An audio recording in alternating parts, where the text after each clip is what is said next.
Karimnagar parliament పరిధిలో లోక్సభ ఎన్నికల నేపథ్యంలో ప్రచారాలు ఉధృతంగా కొనసాగుతున్నాయి. ఈ ప్రచారంలో భాగంగా 3 పార్టీల గెలుపు తమదే అనే ధీమాతో ఉన్నారు.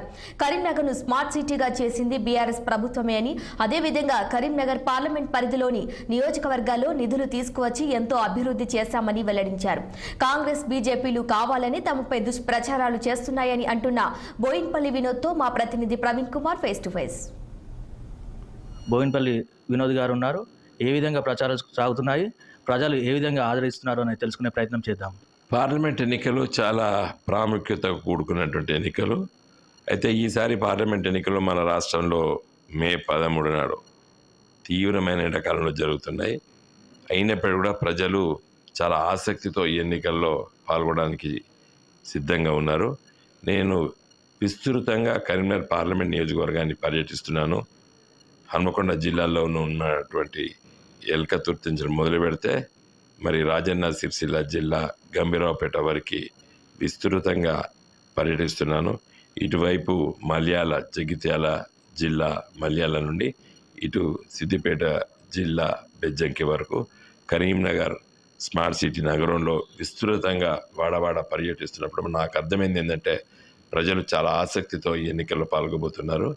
అదేవిధంగా ఈ జిల్లాకు సంబంధించిన వ్యక్తి కాదని చెప్పేసి ఆరోపిస్తున్నారు. అదేవిధంగా మొదటిసారి మీకు అవకాశం ఇచ్చారు, ఈసారి నాకు ఇవ్వాలని చెప్పేసి వాళ్ళు రాష్ట్రంలో అధికారం ఉన్నది కాబట్టి మేము ఏదైనా చేయగలుగుతాం అన్నది భావిస్తున్నారు. ఇప్పుడు నా పుట్టుక గురించి చాలామందికి తెలుసండి. నేను కరీంనగర్ నగరంలో పుట్టిన పొన్నం ప్రభాకర్ కంటే బండి సంజయ్ గారి కంటే మొదలు నేను ఈ గాడుపు పీల్చిన కరీంనగర్ నీళ్లు తాగిన నేను పుట్టిన వెంటనే కరీంనగర్ గాడుపు పీల్చింది నేను. నా తర్వాత మీరు పుట్టినరు. అదేవిధంగా కుండాటు బస్సు ప్రమాదం చనిపోయిన వాళ్ళని ఇప్పటివరకు ఆదుకోలేరు అని చెప్పేసి భావిస్తున్నారు. పచ్చి అబద్ధం. మీ పత్రికా విలేకరులు కూడా అడగాలండి. 10 లక్షల రూపాయలు వాళ్ళకి ఇవ్వడం జరిగింది. తర్వాత వాళ్ళ వైద్య సౌకర్యాలన్నీ కూడా చూడడం జరిగింది.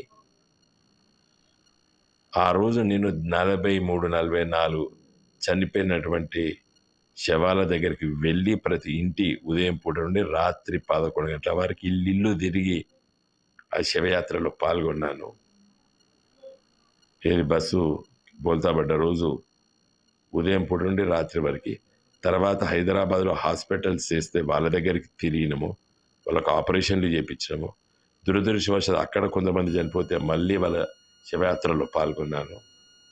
ఊరికే ఏది పడితే అది మాట్లాడడం కరెక్ట్ కాదు. ఇవన్నీ వీడియోలు ఎలక్ట్రానిక్ మీడియాలు చూపించినాయి. అప్పుడు ఎవరైతే కాంగ్రెస్ బీజేపీ పార్టీలు ఉన్నాయో వాళ్ళు కలబొల్లి మాటలు చెప్పి ప్రజలను తప్పుదోవ పట్టిస్తున్నారని చెప్పేసి అంటున్నారు. అదేవిధంగా ప్రజల కోసం తెలంగాణ తీసుకొచ్చిన పార్టీ మేము ఖచ్చితంగా ప్రజలకు అండగా నిలిచి అన్ని విధాలుగా న్యాయం చేస్తామని చెప్పేసి తెలియజేశారు.